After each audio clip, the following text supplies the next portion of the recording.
Our next presenter is Jennifer Corvino, and she's from our very own LaSalle, Redboine Watershed District. I know, catch myself. I say conservation all the time. Nobody knows my mistakes. Anyways, Jennifer is trained as a conservation technician, and she's spent 10 years working with Manitoba Conservation, first as a resource enforcement officer, and now she's on her 9th year as a senior park interpreter of Spruce Woods Provincial Park. She's passionate about environmental education and is the steering committee co-chair of the Manitoba Envirothon. Jennifer is going to showcase 2 grow-related projects that combine water retention with wetland restoration enhancement. All right, so again, my name is Jennifer Corvino. I'm the grow coordinator with the Redboine Watershed District. And we decided we wanted to talk to you guys about a couple of projects that we've been working on through our grow program. And we thought they were great projects, so we wanted to share them with you guys. So first of all, we would like to acknowledge that we are meeting on the traditional lands of the Indigenous people and acknowledge the benefits of Treaty 1 for all who live on this land. We pay our respects to the elders, past and present, and we acknowledge our role as land users in supporting the Indigenous people. So Redboine Watershed District is made up of 5 sub-districts. When we started the grow program in the district, we decided to focus on one sub-district to start. And that sub-district was the Boyne River. And our grow program had 35 applications within the district within the first year. Today, we wanted to highlight a couple of projects that were very innovative with our landowners who are going above and beyond in ensuring watershed health and benefits. These projects will help reduce the total volume and speed at which water will flow downstream in our watershed. And the increased storage on the wetlands will provide increased wildlife habitat, water storage, and decreased nutrient load. Our first project is the Jobin Water Retention and Wetland Enhancement Project. So this is located on the Jobin Ranch, which is just southeast of St. Claude, Manitoba, where that giant blue arrow is pointing. And the ranch is roughly 1,145 acres. A big ranch. The landscape consists of class 3 to 5 sandy soils, which are highly permeable. Now, the purpose of the Jobin project is to retain runoff water that passes through and by the ranch. The project is made possible by the elevation difference as seen in this LiDAR image. The water comes in from the highest elevation on the west side of their property and exits through the lower elevation on the actual southeastern side of the property. So in this image, you can see the current direction and flow of water on the landscape and where it currently collects in various wetlands. You'll notice that the flow of water is missing in 2 major areas on their ranch, in the northeastern section and in this southwestern section over here. Now currently in place, they have some drainage ditches and a graded culvert. And that's Handsome Rob, our technician. He's over there. They also have some ditches to direct water flow. And in order to reach their goal of retaining runoff to these missing areas, the landowners are building a series of swales. Those are indicated in the purple markings. They're using existing and installing new dams with gated culverts. Those are all of the yellow X's that you see. They're going to be using their existing dams in orange and building additional ditches to direct water flow as indicated in gray. The Jobins are creating a series of swales that go across the high points of the ranch, and for those of you that may not know, a swale is a low tract or depression of land. Where's Angie? You're welcome, babe. Now, once the water retention areas have reached their maximum capacity, the overflow will travel across the sandy landscape as slow as possible over the furthest distance. The slow-moving water will fill as many potholes along the way to maximize the amount of water that can be infiltrated into the soil. By holding water back in the sandy soil, it will increase the recharge of groundwater, which will also provide a larger capacity of accessible water for cattle. As the water flows over the sandy swales, the slow velocity will reduce water erosion as well.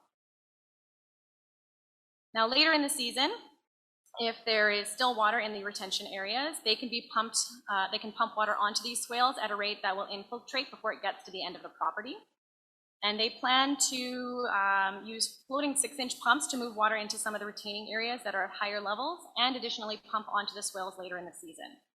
The water retention areas are all in perennial pasture and they will graze these late in the season when the water levels go down. And this project was approved for 75% of its overall project costs, up to a maximum of $42,000. Our next project is the Redboine Wetland Restoration and Enhancement and Water Retention Project. It's a whole whopping 3-in-1. Now, this section of land once contained a large Class 3 wetland. The original landowners drained and destroyed the wetland to make way for farmable land. Now, since this is a Class 3 land, was a Class 3 wetland, a drainage officer should have been consulted, a license should have been applied for, offset acres should have been accounted for, and surrounding neighbors should have been consulted. The new landowners purchased this property, knowing that they would have to restore the wetland acres that were destroyed. In essence, they inherited the court-mandated wetland restoration. The new landowners are very keen and forward-thinking individuals, and they were mandated to restore 6 acres of the destroyed wetlands, but they chose to add an additional 4 acres on top of that for a total of 10. They also added an additional 2-acre retention pond that will be established downstream of the wetland control. And this will hold water for irrigation of crops and water for cattle. Our Grow Committee felt a strong push to assist in supporting the establishment of the second downstream retention pond as they were going above and beyond in their wetland reconstruction. Our tech chose to go with a sheet steel fixed rear crest control. This was due to the limitations of the RM culvert elevation coming in from the west and to prevent loss of capacity that could be caused by a plugged culvert. This maintains a set elevation of water and allows maximum flow during high runoff periods. Our funding support was limited to the downstream retention area as the court-mandated wetland reestablishment was ineligible for growth. Due to the landowner displaying their understanding of the wetland benefits and contributing above and beyond the required reestablishment of the original wetland by 4 acres, the Grow Committee funded 100% of the retention construction costs up to $5,700. And the goal for this project is to be completed by spring of 2022. We decided to throw in one more project here because we had another one on the book. Our last project is the Lowen Water Retention Project. So this one is located near LaSalle and Highway 75. The landowner operates a spray-free CSA mixed farm, which he irrigates out of a small pond on the southwest corner of his lot. And because of the dry summer and the lack of runoff in the spring, the pond did not fill and ran dangerously low by the time his crops were finished for the year. The landowner is hoping to expand his operation, but to do so, he needs to increase his water storage capacity.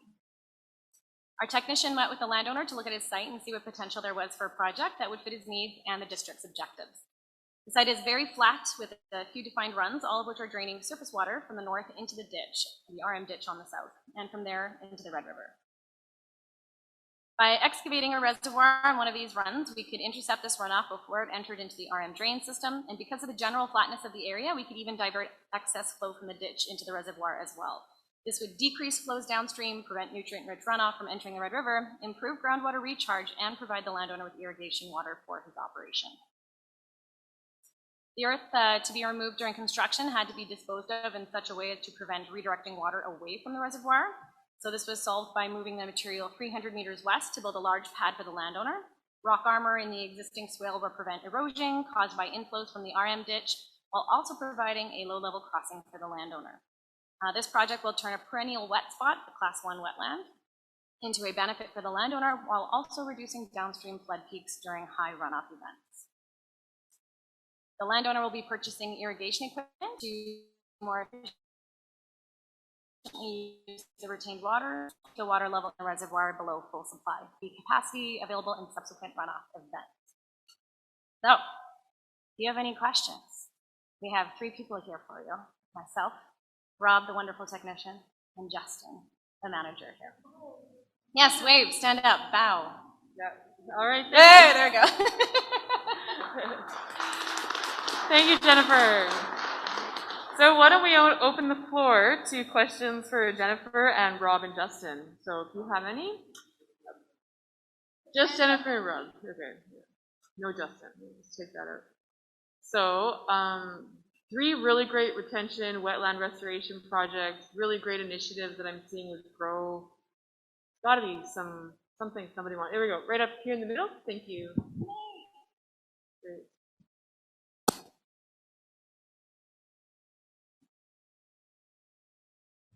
Hey, Jen. That first Jobin project was very interesting with the soils, but I saw a lot of open sand, and knowing that it's a pasture, You guys worry about, you know, revegetating that area? Can we get a microphone on Rob, please? Thanks.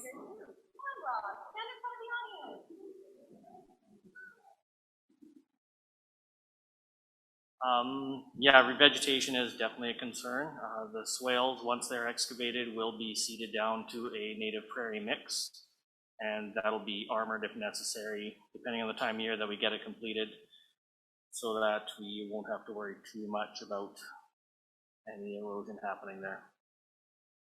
Do you worry about the cattle traffic? Like, will it be fenced off?